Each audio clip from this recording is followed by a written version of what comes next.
মজা হবে। আরে আরে কি একটু সরে তো যাও। তোমাকে ভালো বানিয়েছো অনেক মজা। আরে ভাঙলে ধোয়া তো মালিহা বুঝতেছো না হ্যাপি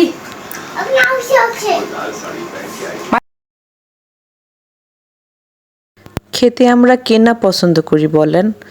সবাই আমরা কম বেশি আসলে খেতে পছন্দ করি, হয়তো বা খাবারের ধরনটা আলাদা।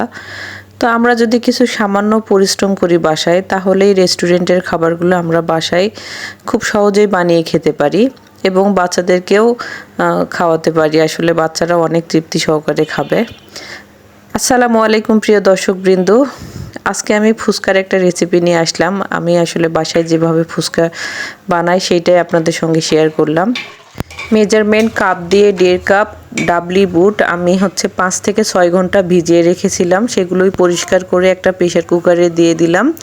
তারপর এখানে আমি লবণ, হলুদ আর মরিচের গুঁড়া পরিমাণ মতো দিয়ে এখানে সিদ্ধ করে নিব এগুলোকে। তারপর এখানে আমি তেঁতুল নিয়ে নিলাম টক করার জন্য। তো তেঁতুলটাকে আমি খুব ভালো করে এখান থেকে কাতটা বের করে নিব।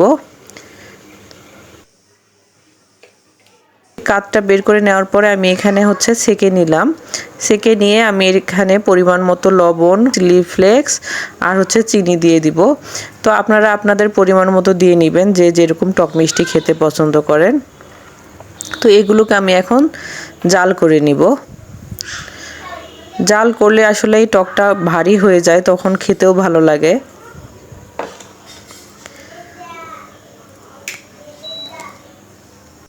এগুলোকে আমি ইন্ডাকশনে দিয়ে দিলাম। আসলে 10 মিনিট এটাকে খুব ভালো করে ফুটালেই হয়ে যাবে টক রেডি।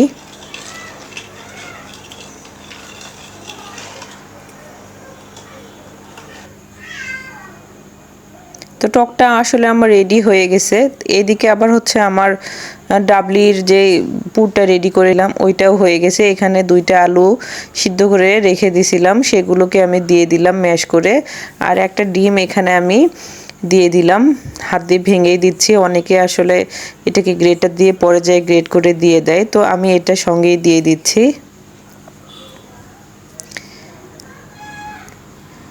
তো তারপরে আমি এখানে 1 চামচের মতো চিলি ফ্লেক্স দিয়ে দিলাম। এখানে আমি লবণ আর ব্যবহার করব না, যেহেতু লবণটা আমি আগেই দিয়ে দিছি। তো এখন যেগুলো দিচ্ছি আসলে টেস্টের জন্য। আর 1 চামচের মতো আমি এখানে চটপটি মশলা দিয়ে দিব। চটপটি মশলাটা আমি পুরেও দিব এবং টকেও দিয়ে দিব। এগুলো দিলে আসলে খুবই টেস্ট হয়।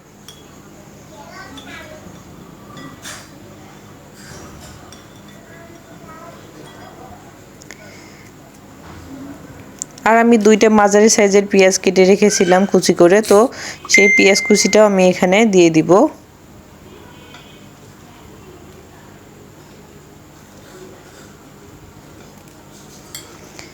তো সব কিছু একসঙ্গে আসলে ভালো করে মিক্সড করলে আমার পুরটা রেডি হয়ে যাবে।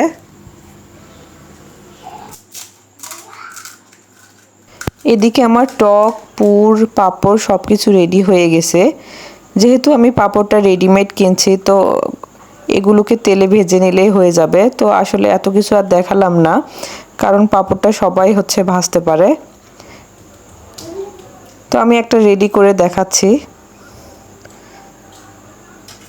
তো এখানে পুর দিয়ে একটু টক দিয়ে আমি খেয়ে নিব এটাকে। তো এখানে আমি সবগুলোকে একসঙ্গে রেডি করব না, কারণ বাচ্চাদের সামনে দিব, ওরা নিজেরাই খেয়ে নেবে। তো আপনাদের যদি আমার রান্নাগুলো ভালো লেগে থাকে, প্লিজ লাইক, কমেন্ট এবং শেয়ার করে আমার চ্যানেলের পাশেই থাকবেন।